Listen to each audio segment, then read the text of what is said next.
Ladies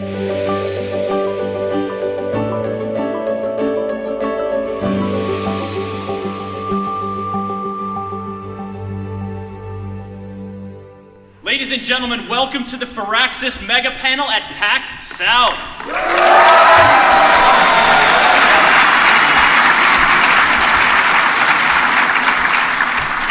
I'd like to thank you all so much for coming here to kick off the Firaxis Megapanel. I'm your host, Chris Waters. Normally I'm found on GameSpot.com, a website where we spend our days being as passionate as you are about video games, only with video team and programmers and a website to share it with all of you.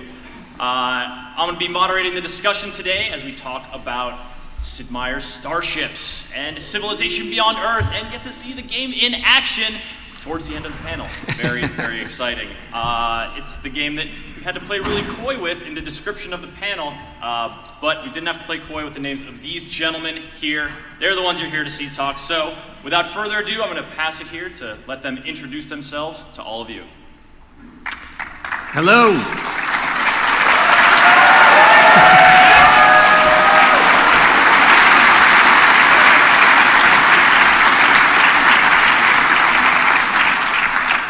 Thanks for coming. I'm Sid Meier.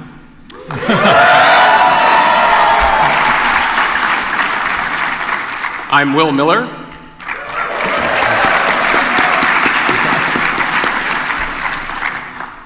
And I'm David McDonough.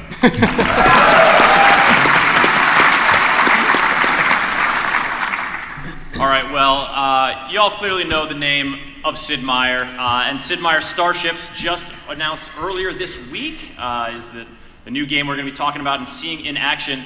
But Will Miller and David McDonough were co-lead designers on Civilization Beyond Earth. Let me get a big round of applause for any of you who played that game with us.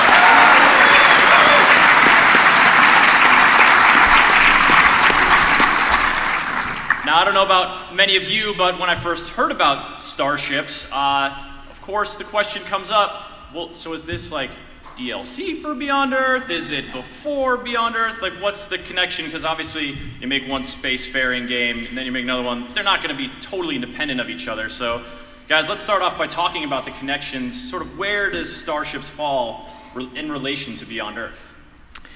Well, Starships, actually, kind of looking back, I've realized that all the games that I've done have been based on things that kind of intrigued me or excited me when I was a kid, whether it's pirates or railroads or Civil War, stuff like that. And what kind of triggered this whole process in my mind was when I was 12 years old, the original Star Trek series came out on television. I remember every Friday night rushing home to watch Star Trek and the Wild Wild West.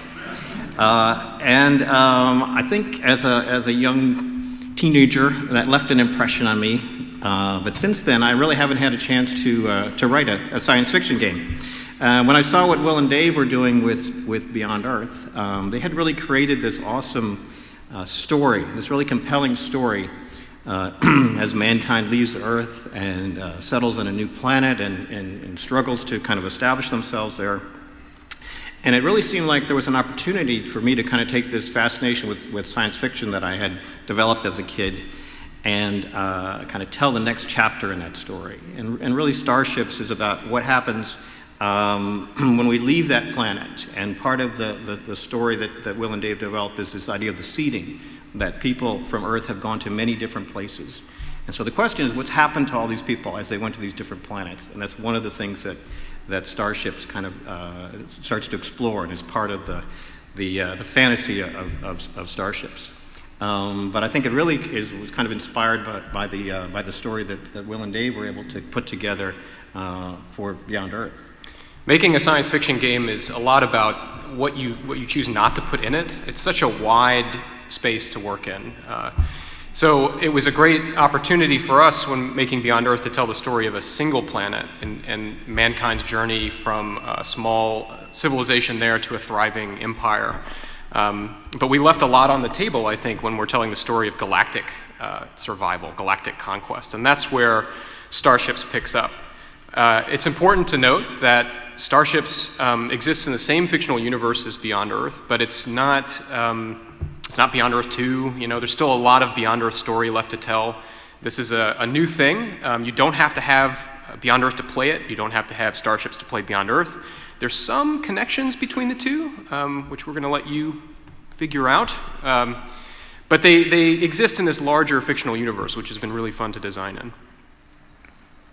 Well, we're going to talk about some of those connections in just a few minutes. But first, I just want to take a quick detour to talk about the different teams at Firaxis, because while you guys are working on Civ Beyond Earth and you have an XCOM team, maybe you've got, the studios are no stranger to segmented teams, but Sid, the crew you've got together to make Starships is a little bit different. Yeah, I've been working with this team for a while, and we kind of have been given a little bit of flexibility and freedom to choose different topics, and that's really kind of how Starships got done. It's not really a sequel or based on an existing franchise. So with our team, we're kind of allowed every now and then to pick a topic we want to tackle and do it. But I want to assure everyone that we did not steal a team from another project, and whatever game you want us to make, we're probably making it right now. So don't worry about it. That's exciting. All right, well, let's get back to the connections between Beyond Earth and Starships. Let's get into it a little bit, because I think from the art people have seen, they clearly share that kind of visual style. But what other kind of sort of broader thematic connections are there between the two games? Well, I think, as Will mentioned, part of the challenge of making a sci-fi game is what not to put in there, because there's so many things you could add. It's such a rich world. And I think the other challenge is with a historical game, with many of the games we've done, the player is already familiar with the world that they're entering into, with civilization. You understand, the gunpowder is probably going to be handy somewhere down the road, or electricity, the wheel. These are all concepts that you run into and you understand. But in a science fiction game, there's less familiarity with the world, you might think. However, there's such a rich set of conventions, I think, in sci-fi that we almost are dealing with the same situation, where you understand, lasers are going to be handy for things. What cloaking is, what shields are. There's some concepts that I think are common currency in the world of sci-fi. And again, with games that we try to make, we want you to step into a world that you're already comfortable with and tell your own story in that world. So that was part of the challenge, I think, in terms of making these games. And part of the connection is to create a story that resonated but felt somewhat familiar, so you'd feel comfortable playing the game. Yeah, one of the things we've said a lot when we've been talking about Beyond Earth is how we really tried to design the game from a position of plausibility, where the technologies and the things that you do when you first land on planet are pretty recognizable, and they look like stuff that we might actually figure out how to do in 60 years or so. And you play forward from that into much more fantastic, sort of elaborate sci-fi space. And Sid's game picks up even further in the future, when what seemed elaborate at the end of Beyond Earth will now seem mundane, and you're doing the same things but on a much grander galactic scale. So a lot of the terms, a lot of the artistry, a lot of the visuals in Starship sort of link directly back to the stuff that you were exploring and developing for yourself in Beyond Earth, which is part of why we have such a fun time playing his game, and why we enjoyed seeing it get developed. It's like the ideas that we were developing, like the affinities and the way that the leaders change over time, and sort of the philosophical perspectives on how you should approach the problems of the planet and human civilization, he picked up with and ran even further into the future. It's his own take on the ideas that had their seeds in Beyond Earth. It's really very gratifying to have Sid Meier find our stuff compelling enough to make a game that spins it off. So are we, the affinity stuff, right? Yeah, your leader, you say you go full supremacy, they start looking pretty not human, or they've got stuff bolted on, around their face. You can still recognize them. Talk about the affinity, not just in sort of the visual style, but in, I guess, how do affinities come to bear in Starships as sort of a tactical consideration? I think one of the things that we love to do with our games is to make sure they have a lot of replayability, that even if you play the game once, there are many, many different ways to play. And the affinities are actually one of the tools we use to do that. The affinity that you choose at the beginning of Starships kind of gives you a certain set of advantages that might lead you down a certain path, whereas with another game, you might choose a different affinity, and that would kind of take you in a different direction. A little bit like the different leaders in Civilization, but each affinity kind of gives you a brand new game to play. So that's really one of the ways that we use these ideas that Will and Dave developed to add another dimension of replayability to the Starships. How many Harmony fans do we have in the house? That's not a lot. Supremacy? What about Purity? All right, sounds like y'all are a bunch of robot-loving Some good explorers metrics, of actually. space.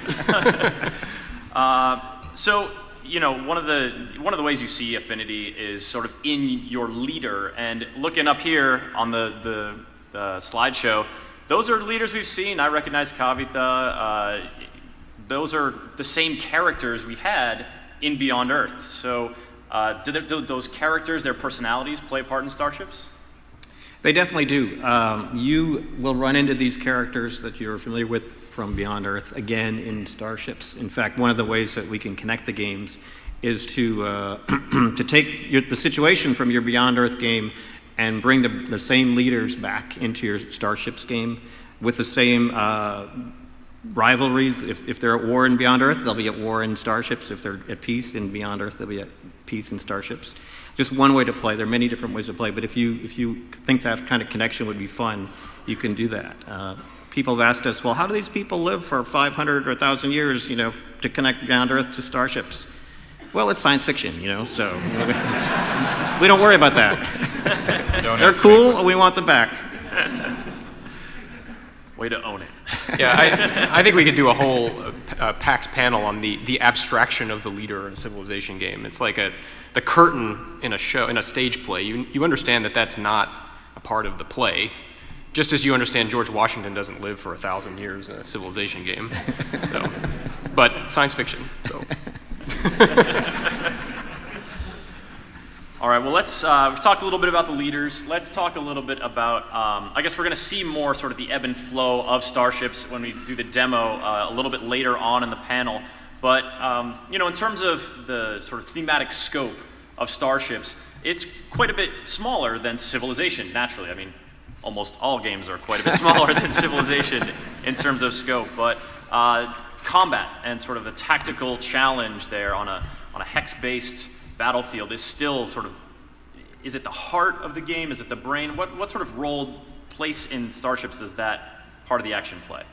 That's really one of the initial design questions is kind of where is your focus? And since this game is called Starships, the focus is on your fleet of starships. And everything else in the game is either directly related to that or related to something else that's directly related to that. So your role, again, when I look at the topic, it's like, what are the cool parts of this? There's tons of stuff out there, but what are the coolest parts of this topic, of this world? And the idea of commanding a fleet of starships, of customizing them, of building them, of upgrading them, of using them on a variety of missions throughout the galaxy to do good stuff for all the good people that are out there. I think that's kind of the core of the game. There's a galactic map where that you explore, and that kind of gives you this overview of what's going on and gives you these various missions and the opportunity to expand your federation, and we'll see that a little bit more later on. But the focus is on you and your fleet of starships and all the fun things that you can do with them, and that leads to combat, to building, to exploring. Again, I guess Star Trek was in my mind when I came up with a lot of this stuff. But it's about that fleet of starships and the story that you create with them, starting from your lone planet where you've just finished your cool Beyond Earth game, up until the end of the game where hopefully you've conquered the galaxy. So you're almost more of a fleet admiral, a starship sort of captain, than sort of the monolithic leader who's setting social policy and driving the culture and stuff like that. And I think it's because when we look at that situation, it's like, what's the most fun? What's the most fun person? Who's having the most fun in that world, And I think it's the guy commanding the starships, the guy or gal, not the monolithic leader of a gigantic galactic civilization. So, it's really the question that we ask when we look at something is, who is having the most fun in this world? And let's be that person. And that's kind of the way we structured starships. Well, that seems like you were speaking to the challenge any game designer has. You know, what's the most fun thing to do in this world? What is going to be the sort of the focus of this thing that I want to create?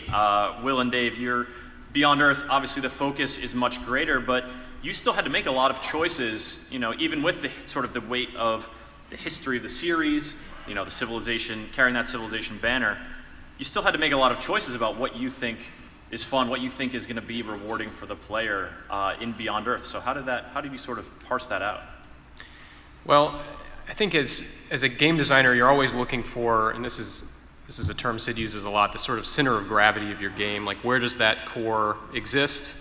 And what's kind of neat about Starships, when you look at it in comparison to Civilization, is that Starship's structure is much more like XCOM, actually.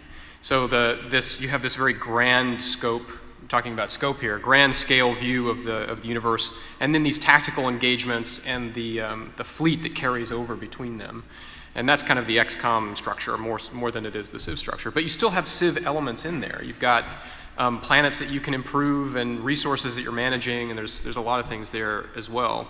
In terms of our game, we had to make a lot of choices as to where the center of gravity of that product was. Was it the narrative? Was it the tactical gameplay? Was it the construction of your cities? And I don't know, maybe that's a false choice. Maybe it's all of those things, you know. That's Civ, right? It's a really big scoped game. But with Starships, it's very cool because there are these focused, awesome focused tactical engagements coupled with this grand strategy aspect. Yeah, I always felt like Civ was the game that said that those were all false choices, that you can have everything in the same game. And you know, it's interesting, there's a lot of elements in Starships that we originally thought about putting in Beyond Earth and didn't put in because we wanted to maintain its focus. Like, one of the earliest questions that people had for Beyond Earth is it going to be multiple planets that you get to play on? And we rejected that immediately, not because it's, you know, not necessarily a good game idea, but because for us, it was really important that the story of Beyond Earth is sort of intimate. It's kind of, it's really the story of one world and just one part of it, really your part of it, your civilization on it, kind of figuring out what this world is and how you're going to be part of it and how you're going to get along with, or not, as the case may be, the other people that live on it. And so that's why, you know, the beginning of Beyond Earth feels very scary. It's very survivalistic with aliens everywhere and danger, and you're just this little some guys in a spacesuit trying not to get squished into dust long enough to develop something that you can call your own. That's really, you know, you taking ownership of the world and finding your way on it. And Starships kind of takes it. I always felt it when I play it. I feel like it goes from the other perspective. It has a very Star Trek vibe where you are a collection of kind of bold adventurers, kind of sallying out into a world that's already full of life and activity and excitement and adventure. And you're not. It's danger in a different way. The story is kind of like how you meet those challenges and what you might find over the next hilltop or around the next planet, and less about like how that world comes to you and interacts with your civilization. So now that Starships is made, I feel like actually it lends a lot of insight into why we made Beyond Earth and why Civ games are made the way they are, why they have the focus where they do, because we get to see it from the other side. You know, what would happen if you were at the big camera instead of the little camera? You know, out in space rather than standing on the surface. It's a really fun way to view the Beyond Earth idea from the Starships perspective. Yeah, I know one of the challenges we have with the Civ series is the scope, and we actually have a rule that for every new system that goes in, we have to take an old system out because the topic is so rich that we could clearly overwhelm the player with all sorts of minutia, and basically the fun goes away and it becomes a micromanagement game. So we're constantly really keeping an eye on that idea that the player is in charge, the player is the star, the player is driving the story, and the game supports them in doing that. It's not that the player has to kind of try and figure out all the time what's going on, and so that's a challenge I know that Will and Dave face, and we all face as designers. Ever since we got past 64K of memory, we could write games that were way too complicated, and so we have to rein ourselves in. Luckily, we're all gamers and are sensitive, I think, to that issue. And that sort of reining yourselves in can be a creative challenge in and of itself. I mean, especially when you're working on something like Starships or like Ace Patrol, it is sort of narrowing the focus down, but then because your scope is more limited, you have to do a little bit more mining and a little bit more meticulous system building.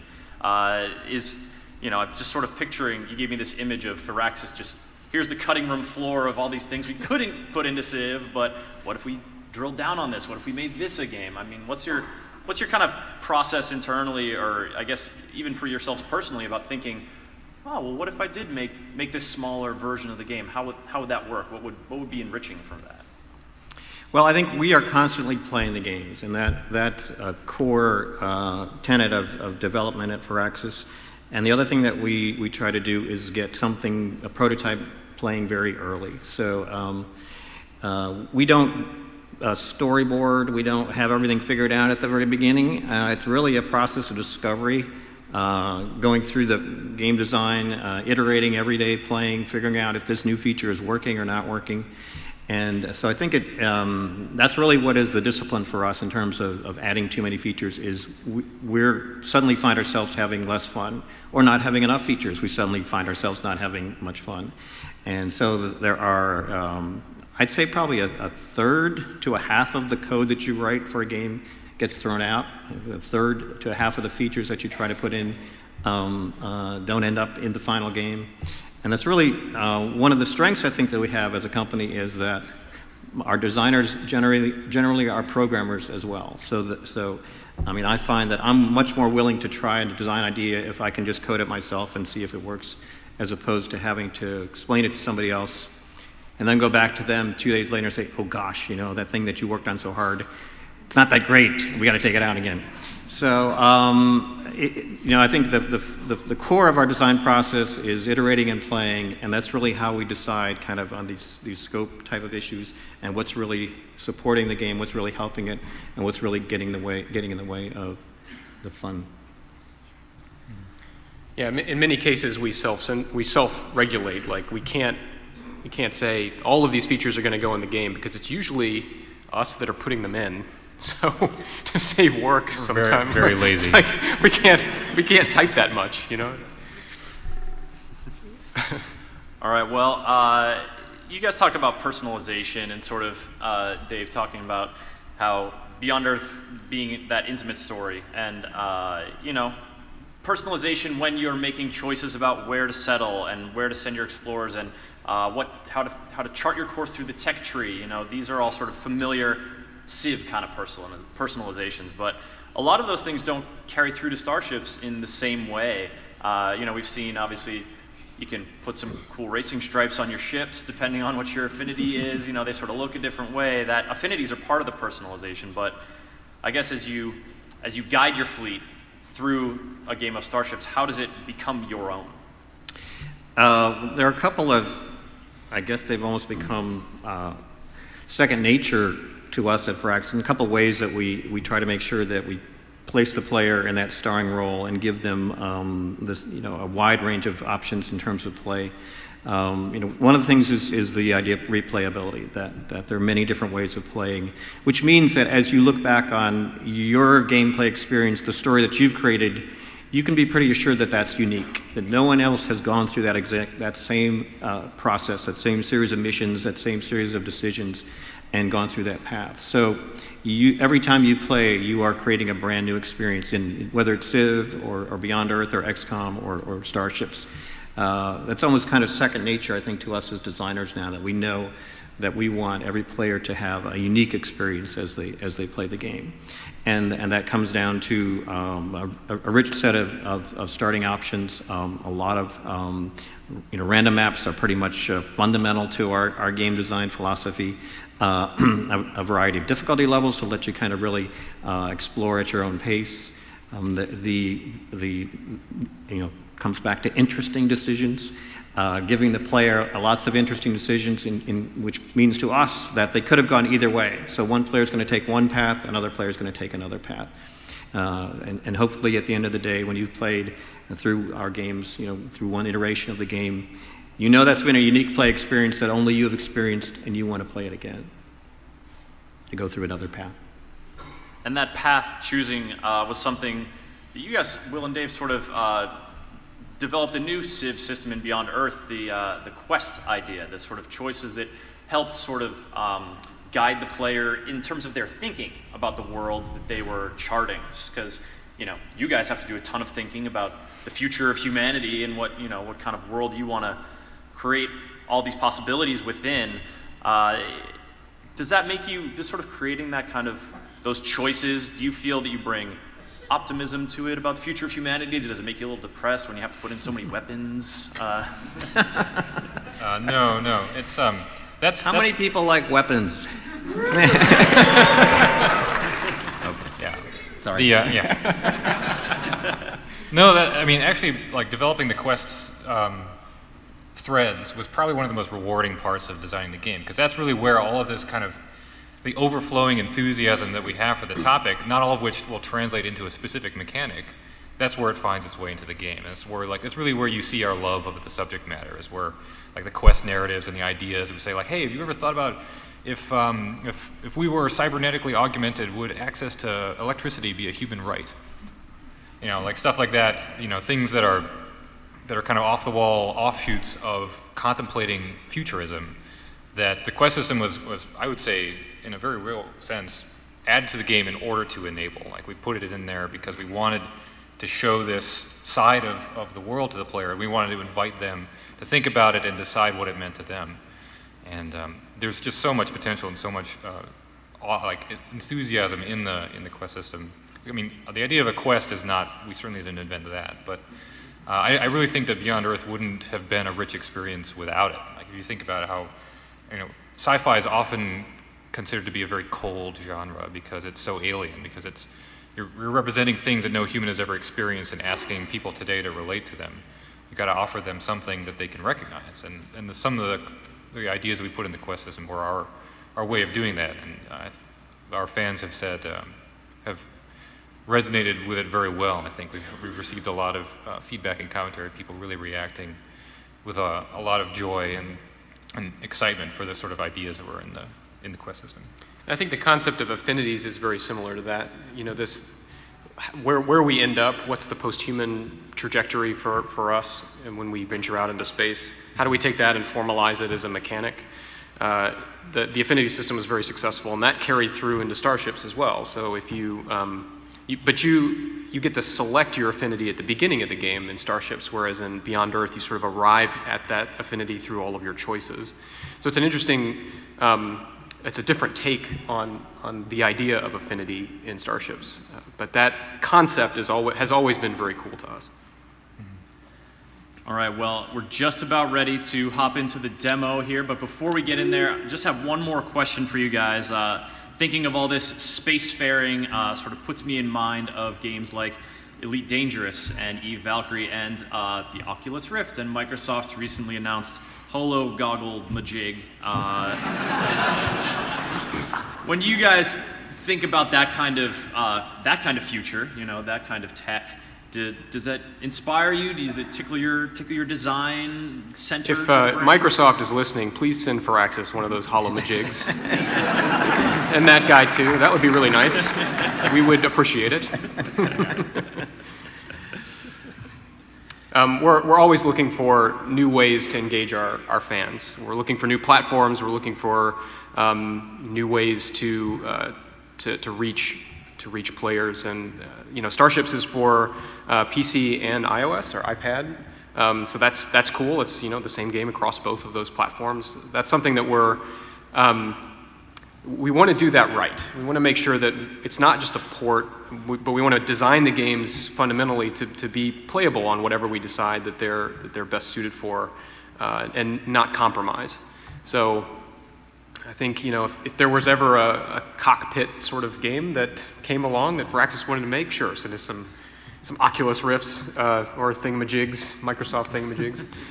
But yeah, of course, it's a changing landscape. We're always seeing new stuff and are always getting excited about it. But I think for us, it always comes down to gameplay. It's gameplay first, and we're not big on sort of shoehorning our games into new devices until we sort of figure out a really good use for them. And so we may move a little bit more slowly in that area, but we're always very interested. Well, speaking of new stuff, are you guys excited to see Sid Meier's Starships in action?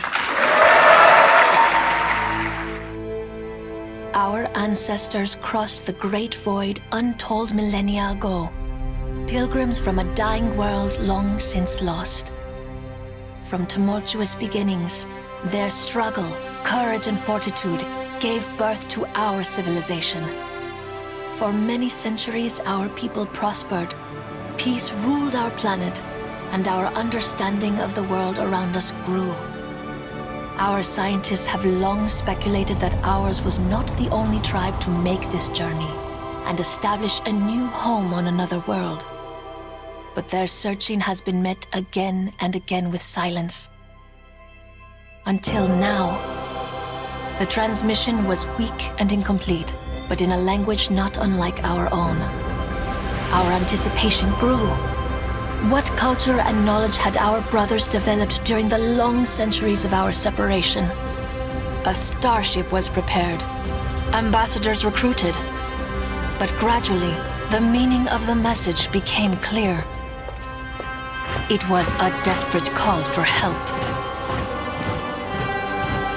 Galvanized by the revelation that we are not alone, our fleet has been equipped, and we are ready to answer the call of our brethren. What shall we find as we set our course beyond the stars?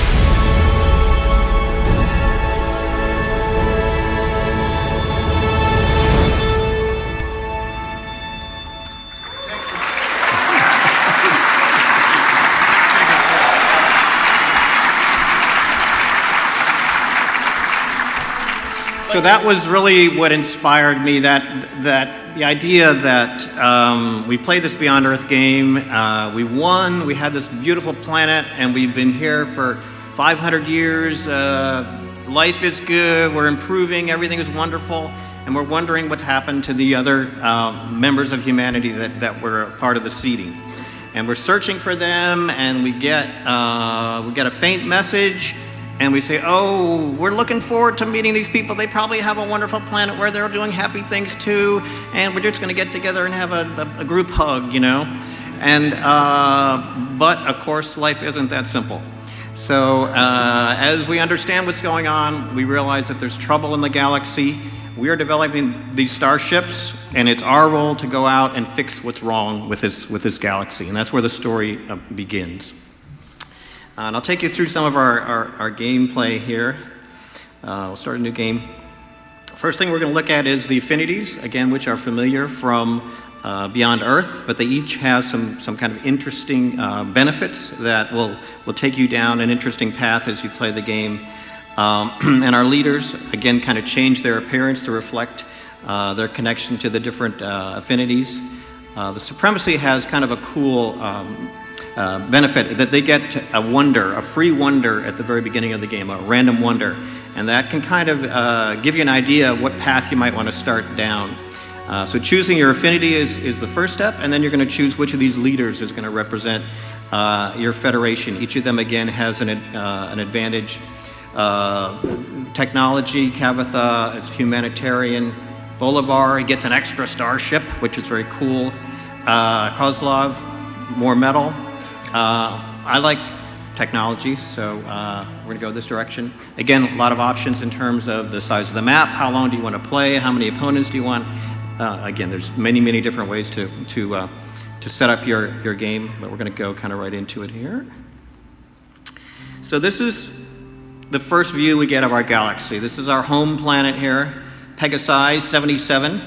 It is generating some resources for us. There's energy, metal, technology, and food. These are resources that we're going to use to build up our planet and our empire. Over here is this planet that we've gotten this faint signal from. And what it's telling us is that there's a mission there available called Duel at Dawn. The reward for completing that mission is going to be to get one free technology. There's one city on this planet. It's a fairly small planet. And they have a special ability, which is to build fighters at a reduced cost. And if we can make this planet part of our Federation, we'll get that special ability. So again, planets have a variety of abilities, which makes every gameplay, again, in a slightly different manner. Our basic commands here are we can upgrade and build our starships, we can research new technology, go to the market and buy and sell different resources, diplomacy, which is something that comes into effect later in the game. The first thing we want to do is kind of look at our starships and customize them.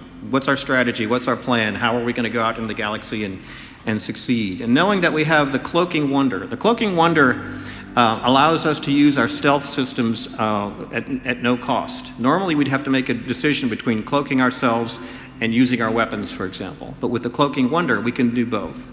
So that's going to drive some of the decision making in terms of customizing our starships. At the beginning of the game, we have 2 starships decked out in total supremacy garb. And every starship is built of a number of modules, which can all be upgraded. We have our engines, which give us more speed and energy. That's how we would upgrade our engines. We have shields, which absorb damage. Armor, which is part of our protection. Lasers, which are long-range weapons. Cannon, which are shorter-range weapons, but more powerful. Torpedoes, which we can launch. They move slowly, but they can pass through asteroid fields. We have sensors. In case the enemy is trying to cloak themselves, we can seek them out with sensors. Our own stealth technology, we can add that to our ship. We can also attach fighters to our ship and launch them as part of the battle. So there's a lot of different options, a lot of different ways you can customize and configure your starships. You might want a fast reconnaissance ship with a lot of speed and a lot of sensors, a tank with cannons and a lot of armor, all sorts of options, an aircraft carrier with a bunch of fighters on it, a submarine carrying a lot of torpedoes. I mean, there's all sorts of different ways that you can customize and configure your Starfleet. In this case, since I have the Cloaking Wonder, I'm going to make sure and put a couple of stealth modules on my starships. And the currency that I use to upgrade my starship is called energy. The more energy I have, the more cool stuff I can add to my starships. So I've added 2 stealth modules to each of my starships. I'm starting to run out of energy here. I can sell these fighters. I don't think I'm going to need those fighters. My strategy is going to be to kind of hang back, hide, and use my long-range lasers to take out any bad guys out there. Okay, I've run out of energy. Time to move on. So there's trouble here. We just got a transmission. We're going to go to Linsys 88 and see what the problem is. Oh, 68, I'm sorry. So as we approach, we receive this transmission. There's some marauders out there. Marauders are not friendly people. They are making trouble all over the galaxy, and their commander has challenged us to a duel. His 2 best ships against our 2 best ships. We go to the bridge of our flagship here. Here we have our crew, again, fully supremacized, and they are here to help us get ready for this mission. So we want to know what is unique about this planet that we're circling. So what's interesting here is there's a ring of debris surrounding this planet, which is it's going to mean there's a kind of a no-go area around the planet. They've already scoped out the marauders, and they can tell us who we're going to be up against. The marauders, thank you. The marauders have 2 corvettes. Again, you can see which modules are on the ships and kind of plan your strategy in terms of taking them on. One interesting thing is that we actually have the option before the battle to go back and re-customize our starships. If we think that these starships are not set up appropriately for the battle that's about to come, the mission we're about to embark on, we can reconfigure them. So these starships are very dynamic part of the game. I guess we can ask for some advice. Upgrading the weapons of our starship should be a priority for, I think we've already done that, thank you. So it's time to go into this mission. Here's a reminder what our goal is and what's kind of unique about this world. Now these are the Marauder ships that we're watching right now. They've launched some fighters. Here you can see the ring of debris around the planet. We love maps, don't we? Don't we love maps? Couldn't have a game without at least one map.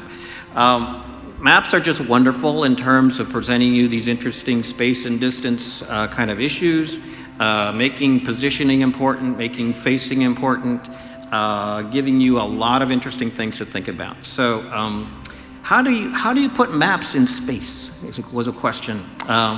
Well, there's all these asteroids. Imagine there's a lot of asteroids around, and they really kind of create the play area for each battle and for each mission, and allow each mission to be very, very different. Asteroids are areas that the ships cannot pass through, and they also provide cover from the fire of enemy starships. So looking at the lay of the land, looking at your map and using it to your advantage is a very important skill in terms of playing starships. What happens is we can see that our cloaking has been automatically turned on as we move, as promised by the wonder that we had at the beginning of the game. And as we look at our opportunities to fire at enemy ships, we can see how much damage we would do from different positions on the map.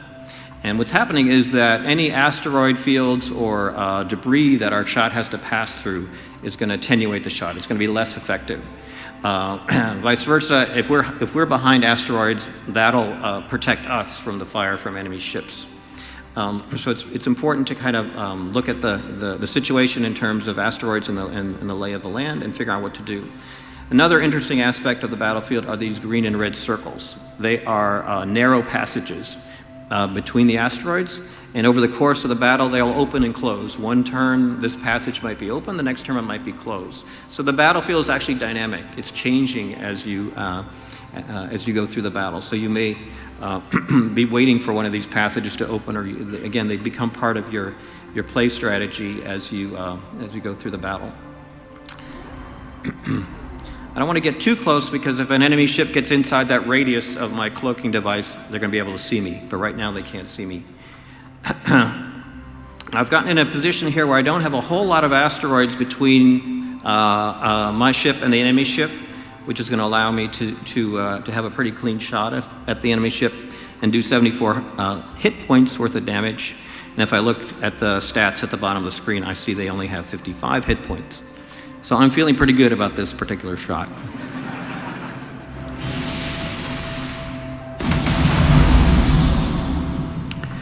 Wow. Ooh, that was fun.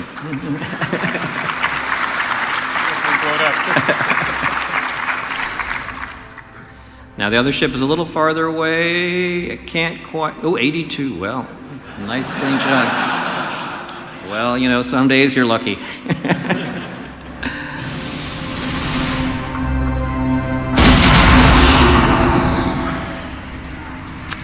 So there are the fighters he launched.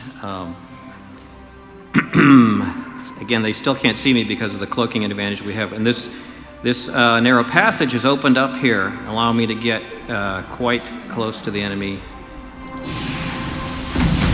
Wow. Wow. All right.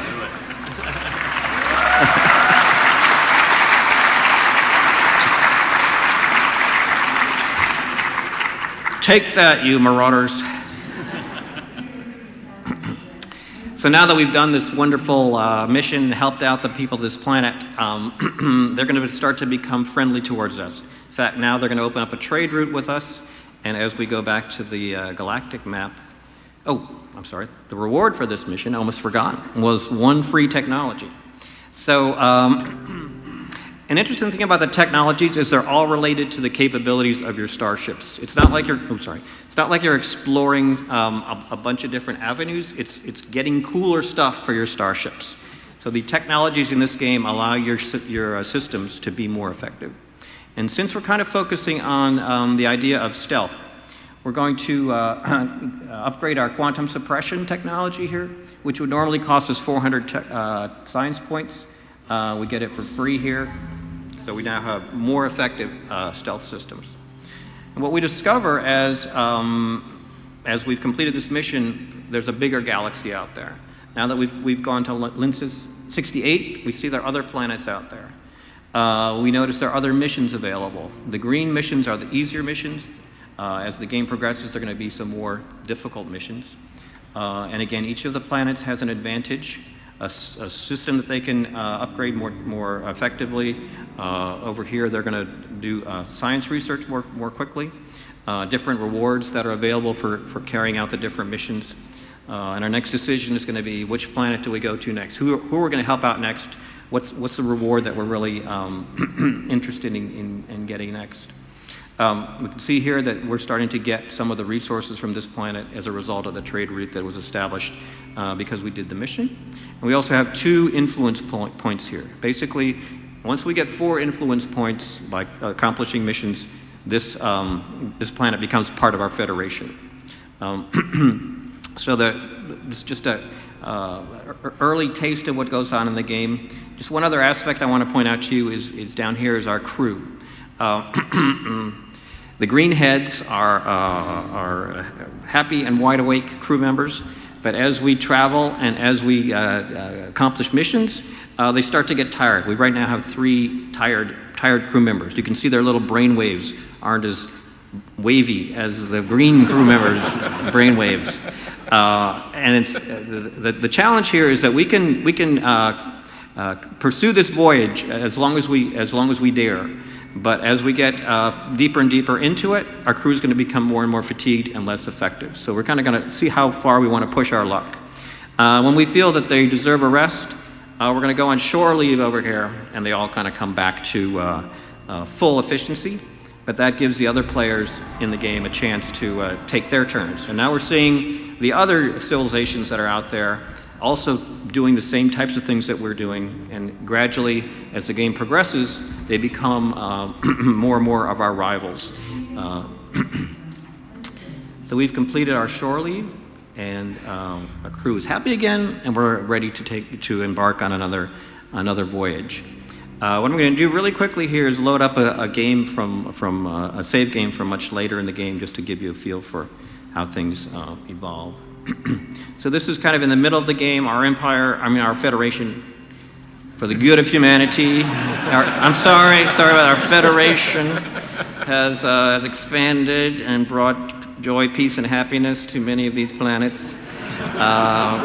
We have been in contact with some of the other leaders out there. We can talk to them, negotiate with them, get information about what they're up to. Here's LED. These are the planets that she controls. This is what her fleet looks like. So the game gradually grows and grows into a bigger and bigger, and more epic saga of what's going on in the galaxy. And our fleet is up here next to her territory. Apparently she doesn't care for us all that much. That will be her problem shortly.